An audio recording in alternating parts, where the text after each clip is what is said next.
horribly rainy day, I am very excited to go back inside and speak remotely to Chris Bone.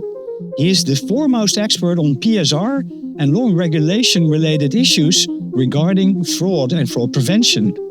This is a very special episode of Fusion Fireside. My name is Eward Driehuis, Vice President at ThreatFabric.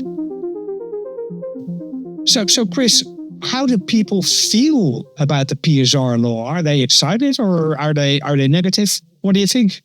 So I think there's a lot of mixed emotions around the PSR mandatory reimbursement. I think that the time frame that organisations have been given to implement this, the policy statement came out last December. We're obviously going live on October the 7th. So it's not a huge amount of time for a fairly significant piece of regulation across the UK payments landscape.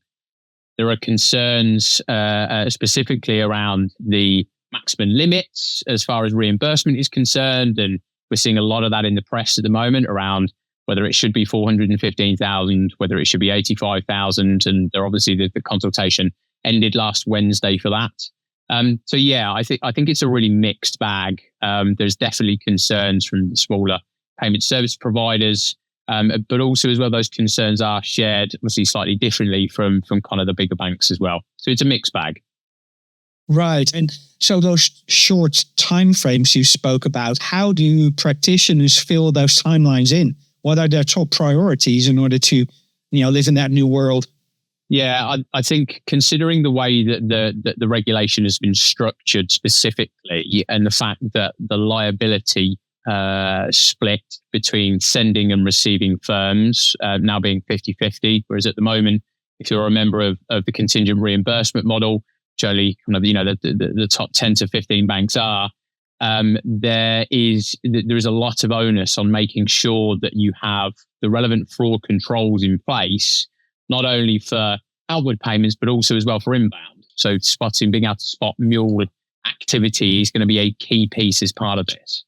So I think practitioners are talking on a number of fronts, specifically from a detection perspective. How do they make sure that they're detecting the activity, as I said, from an outbound as well as inbound transaction perspective, but also as well operationally? How are they going to make sure that they're operationalizing this? The build of the new platform to be able to share information for both sending and receiving firms when claims are put in is certainly something that's been tricky. So, I think ultimately practitioners have got a huge amount on their hands at the moment. And as we stay here on the 23rd of September, there's a massive amount of work still to do. And I know organisations are really running towards that October the 7th deadline.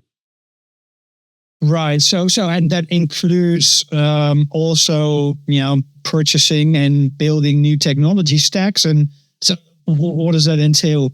Yeah, so I think it depends on obviously the organisation that you're in, but I think considering this regulation now applies to the whole payment, the whole PSPs within the UK, I think organisations have really had to uplift their fraud detection capability because ultimately they're going to be hitting the pocket. Like I said and alluded to, the CRM, the contingent reimbursement model is obviously still in effect up until October the 7th, when the PSR mandatory reimbursement takes over.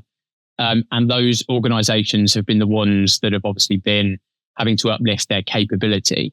Now that it applies to all PSPs within the UK, both indirect and direct, organisations have really had to look at making sure that they have a very clear fraud risk assessment, that the technology that they have in place is mitigating as much as possible those risks, but also as well balancing the customer experience elements as part of that. Because as you start to tighten down on the risk profiles that you have within your organization, by default, customer experience can suffer as part of that. So there's a lot of organizations that are looking at lots of different technology, and there's just lots of technology out there for them to choose from. So it's layering the new regulation on top of, to your point, actually thinking about what technology we can look to employ to really start to reduce the risk down for this specific regulation. Right. So, and if you talk to the banks that you're working with, how many of them would you think are fully ready, and how many of them are in a process that will, go way beyond the October 7th date? So I think the majority are ready. Big organisations have got big transformation teams and delivery teams behind them to be able to deliver this. I think the uncertainty still specifically around some of the operational elements from a PSR mandatory reimbursement regulation is concerned. Like I said, we've already alluded to, is it a maximum reimbursement of 415K or is it, the 85 that's been talked about? Some of those things, that are going to hamper and slow things down. The introduction of CHAPS payments, for example, into the regulation fairly late on what was also an interesting move as well. So I think with the organisations that we're talking to, they have got big transformation teams and program teams supporting this. I think it's when you look at the other end of the spectrum as far as the payment service providers, the smaller fintechs that operate in the UK and are licensed in the UK, they don't necessarily always have the capability to put a big program team behind this. And they're having to bring in an external support as part of that to make sure that they're ready. Right. So maybe because I know a lot of our viewers are fraud practitioners and not all of them are from the UK. Yes. Now, pretty much what I think is everyone in the world is kind of watching this space, aren't they? Some of them are shaking their heads a little bit, depending on where you are. And some of them are, looking at this like, oh, I wish we'd invented this. Yeah. But could you give us a little bit of an overview? Well, what are the key points in PSR that we should know? Yeah, absolutely. So I think ultimately the regulation in itself is making sure that customers get reimbursed for APP fraud. Okay. So that's the whole point of the mandatory reimbursement. There are a couple of other elements specifically about this, which is very different for those that have maybe been part of the contingent reimbursement model, so the CRM code. So, for example, organisations are now able to apply a claims excess of up to £100, although that doesn't apply to vulnerable customers. The organisations have to get back to a customer within 5 days, 5 business days, very specifically. But there is allowances in there for a stop the clock provision, which enables organisations to run right the way up to the 35-day business mark. And that specifically is that if an organisation has to get more information from the receiving PSP, then they can do that. So they can use that stop the clock provision. But organisations still have to really be making sure that they're communicating with the customers throughout that. There's some elements in there that have applied a more rigorous protection for vulnerable customers.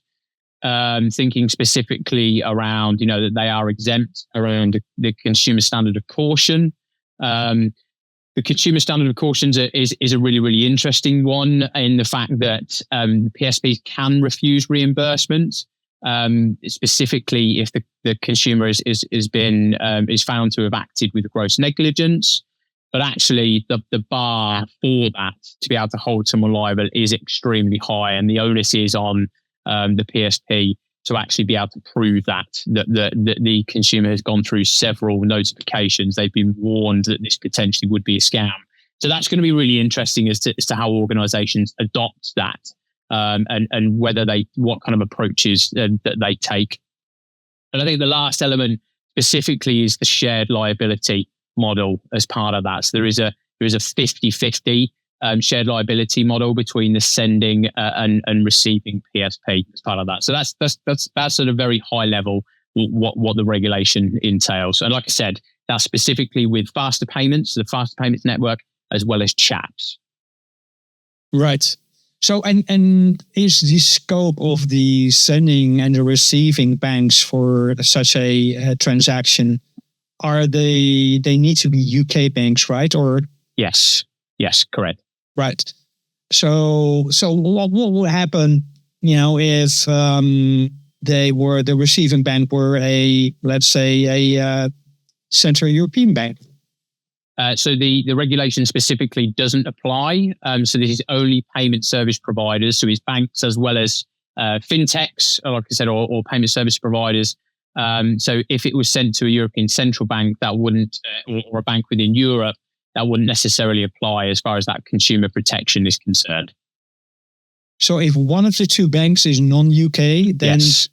the regulation would not apply. Correct, yes. That's interesting. So is that something that would be relevant for, let's say, any fraudsters? Would there be a case for them to be, for example, choose UK banks over other banks when doing their fraud or scams? So I think that within the UK, the benefit of introducing the mandatory reimbursement has meant that organisations have had to uplift their fraud control environment. And as I've already alluded to, that's on both protecting the consumer and detecting to see whether they have money mule accounts within their book, or at least be able to spot when money mule activity starts to take place. I think by default, that means that fraudsters, it will be harder for fraudsters to be able to make a living within UK banks. So actually, thinking about whether they would use European banks or, as part of that attack on a consumer may be more profitable as part of that.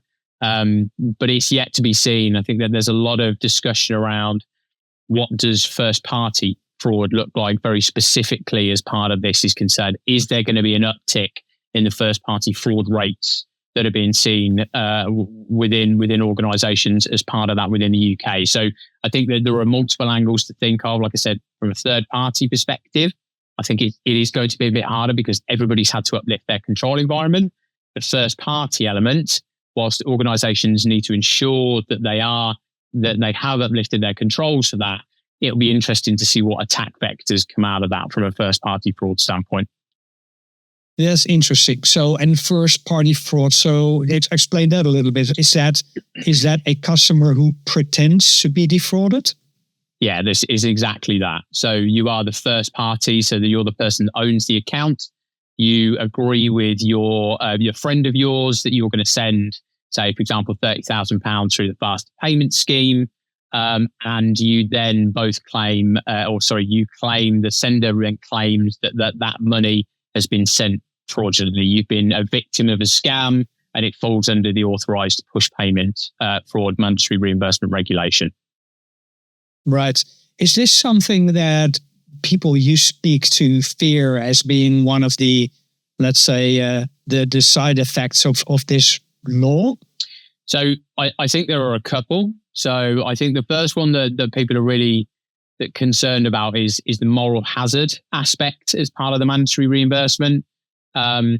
Ultimately, the firms are now having to communicate and should be communicating fairly widely around the regulation that's coming in. And ultimately, there's been a lot in the media around this new regulation coming in, especially if you like me, that you follow a lot of fraud people and the regulators on kind of LinkedIn and those relevant channels.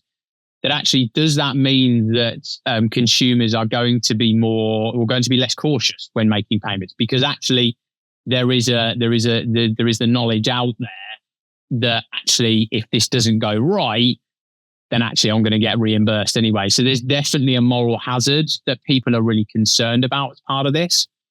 I think the other thing that we've kind of just spoken to very specifically is the first party fraud side of things.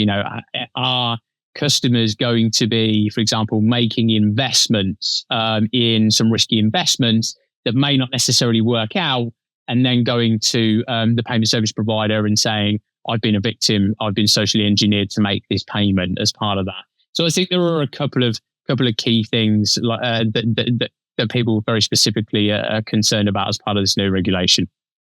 Right.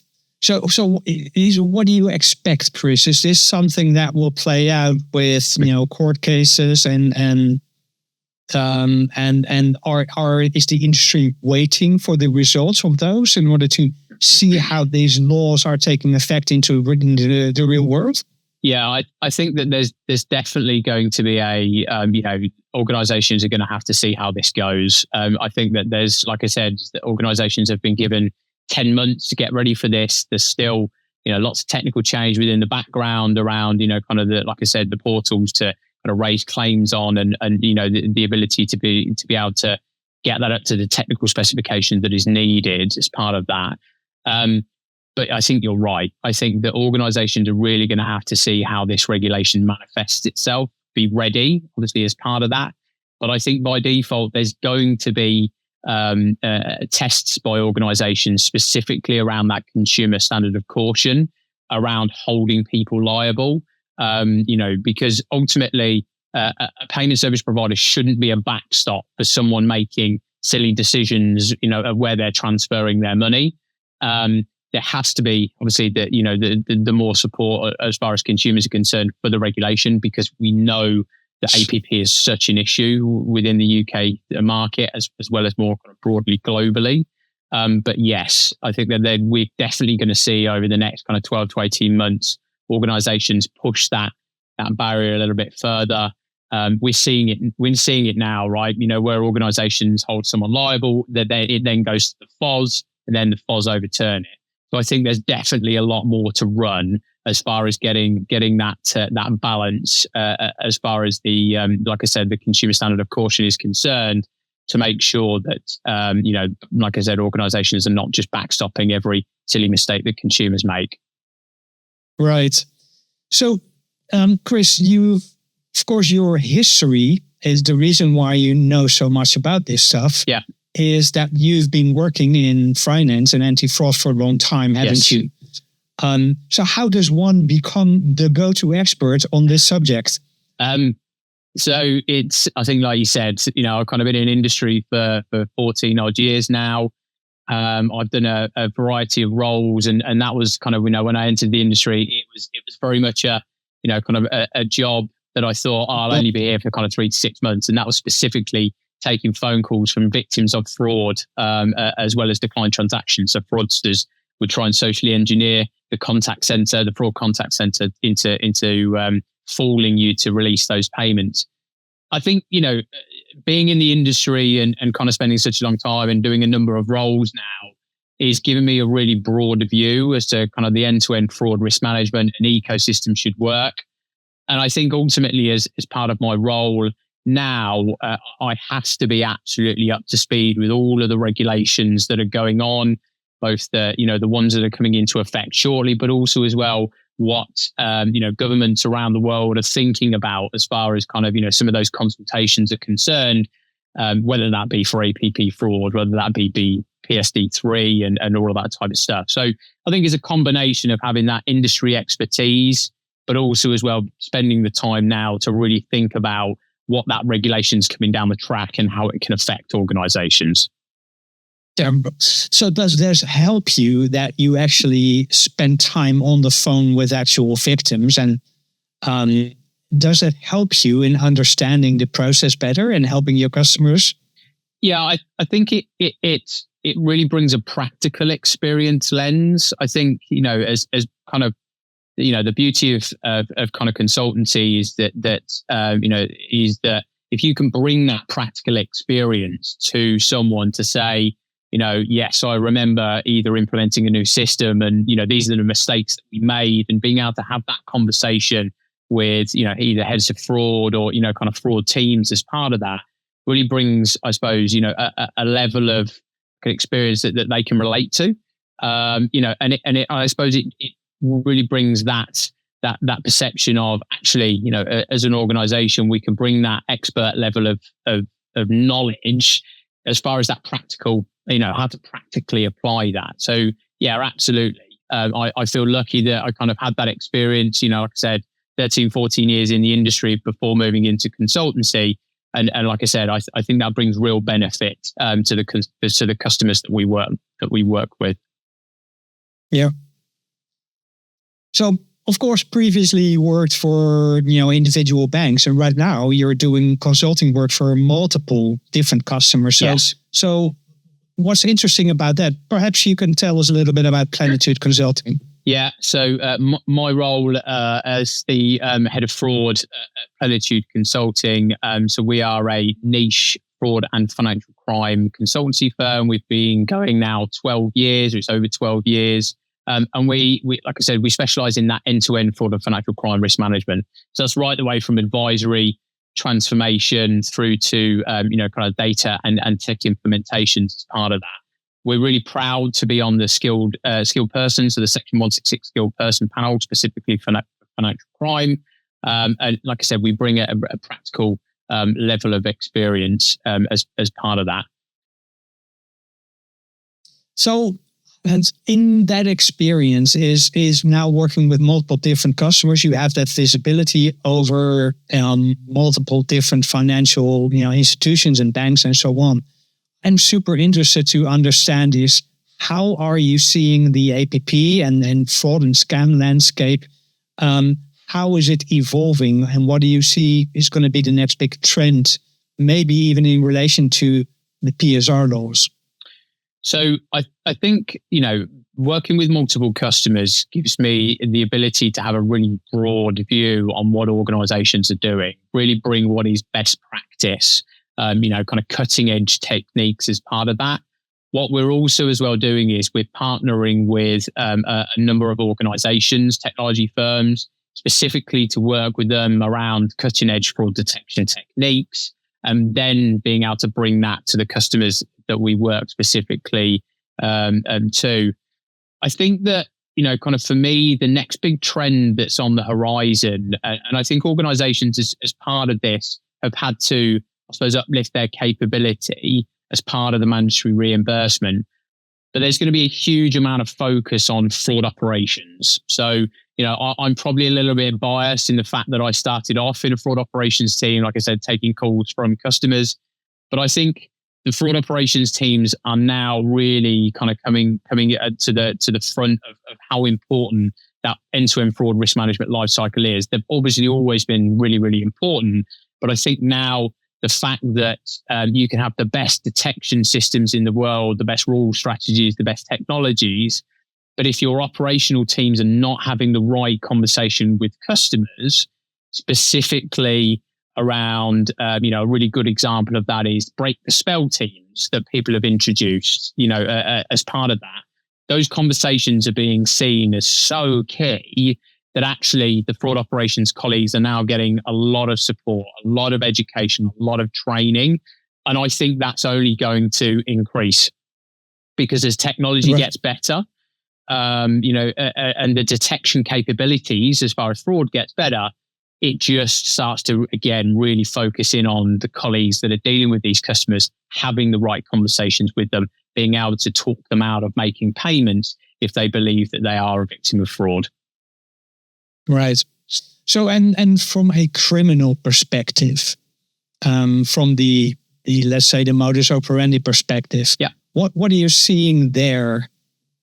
So I think that there are a lot of organizations, with obviously, the digitization that happened and the move towards kind of online banking and kind of, banking through the app. I think for me, mobile malware is absolutely on the next horizon. I think that if organizations at the moment don't believe that they are either being targeted as part of that, it's probably, quite frankly, because they don't have the detection capabilities in place to be able to spot that. So mobile malware for me, I think is absolutely a new frontier. And I think, you and I have discussed this a number of times as to kind of, how we see that kind of evolving. But yes, mobile malware for me, I think is a really key piece that organizations need to be thinking about if they're not already very, very shortly once they've got over the hurdle of October the 7th and implementing the mandatory reimbursement.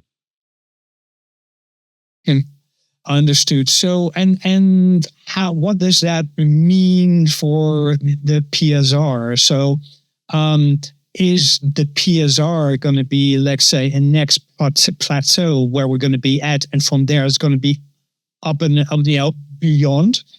Or do you think that the PSR will just be a new standard that we'll keep working towards, and will be the focus of our operations for the next foreseeable future? So I think that, with any type of regulation, there are iterations. I think that, if you look at the regulatory bodies that are going to specifically govern this, so Pay UK, obviously around the Payment Services Regulator as well. They're going to be working really, really closely as part of that. I think there are going to be lessons learned. So I expect the regulation to stand still? No. But I think what's really interesting is that if you look across the globe, there are a lot of, countries that are looking at the UK and the fact that we are the first out of the blocks to have some sort of shared liability model, but also as well mandatory reimbursement specifically for authorized push payment fraud. And actually, I think that, there needs to be the inclusion of, other elements within the fraud attack chain. Okay. Specifically things like telcos, specifically things like, internet or social media organizations. And I think if you look at what other countries, so Singapore is a really, really good example in the fact that they've, earlier this year and specifically did a consultation whereby the shared liability was with both the telco and the banking organization as part of that, right? For example, scam text messages. If the telco let one through and the customer then was a victim of APP, there would be a shared liability model as part of that. So I think the PSR mandatory reimbursement will set a new standard as far as consumer protection is concerned within the UK. I think it will set a new standard as far as the uplift in fraud controls are concerned within the UK landscape. But I think that there needs to be more work done at an industry level and a governmental level to really think how, if you look further back up the attack chain as to where, victims are being contacted, how can we as a country start to include some of those, other industries to hold them to account and actually start to have a bit more of a broader shared liability framework. Understood. Yeah. So, and from a global perspective, you mentioned already that, international people are all looking at the UK, and they are, I believe. Yes. And so what do you think that the PSR law means for the UK's position globally in fraud prevention? So I think that there's been a lot of discussion around, having kind of the PSR mandatory reimbursement, implemented in the UK. That's why there's lots of discussion around, kind of the maximum reimbursement cap and whether that should be, kind of 85k, whether that should be higher.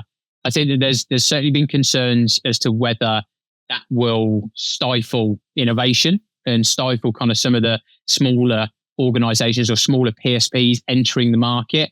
Because, if there was a customer of a small PSP that was to come in and kind of say, look, I've got transactions that are totaling kind of, up to the maximum reimbursement limit, whatever that may be, could that cause a liquidity event?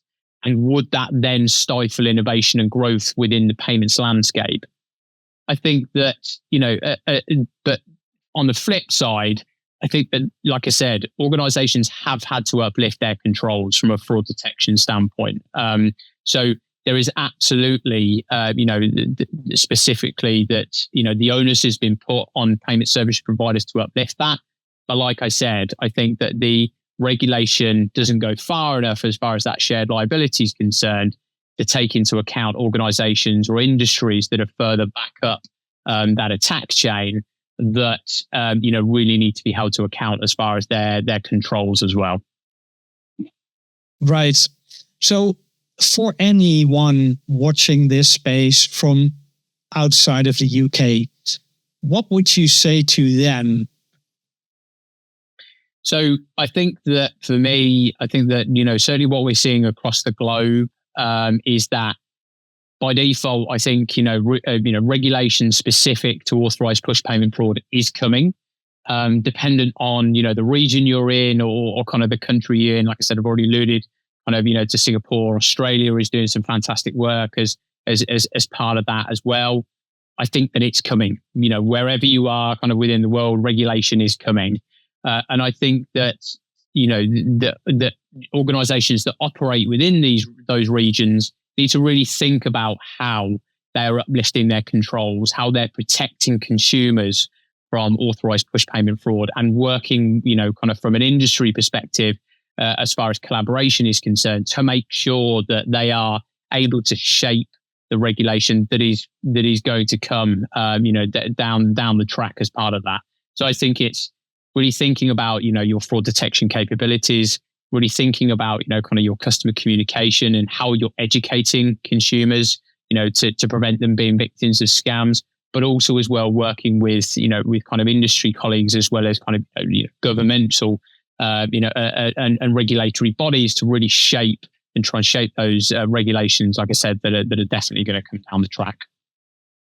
It's interesting. So regardless whether you live in a country that's already working on a similar law or not, so what you're saying is watch out for this space because it's coming your way. Yes. And whether you like it or not. Yeah. I tend to agree. I spoke, for example, to people in the US. Yes. Some of them are shaking their heads on what's happening in the UK, but also PSD3. Yeah. But some others are saying, hey, listen, if it's happening right there, it's going to happen with us as well. It's just going to take some time. What do you think about that? Yeah, I mean, I think that, if you look at the stats from a fraud loss globally, authorized push payment is growing exponentially, and certainly, because it's as part of kind of the fraud detection and fraud risk management life cycle. As I've said, you can have the best detection strategies in the world, the best technology in the world, but the weakest link is always the customer. And fraudsters now, they used to adopt a practice of, let's target the organization, the bank, and get them to make the payment. Actually, now it's about targeting the consumer as part of that. And I think if you look at some of the loss stats that are coming out, whether it be in the Americas, like I said, whether it be in Europe or whether it be, kind of be MENA regions or APAC, there's a huge amount of money that is being lost by consumers. And I just don't think that the regulatory bodies and governments within those countries can really forget about this anymore. This is something that has just got too big for people to ignore. Now, is everybody going to go for, kind of how the UK's done it? Like I said, I think the UK's come out the blocks very quickly. It's part of the government strategy to reduce fraud and the crime that surrounds that. Do I think that other countries are going to do a carbon copy? No. I think that, that there will be lessons learned as part of that. But as I've said, I think that, it's certainly in the big regions as far as kind of financial services is concerned, there's going to be regulation that's going to come down the track. And I think organizations need to be prepared for it. And I think if you can get ahead, it really will pay dividends. So, Chris, with that, I think we come to the end of this Fusion Fireside, specially dedicated to PSR. I want to thank you a lot for all of your wisdom that you shared with us today. Now, if people want to reach out to you, of course, you are a consultant now. Yes. So that means they can reach out to you. So look at Plenitude Consulting for that one. Yes. And for Threat Fabric, I am Eward Driehuis. Thank you for listening in.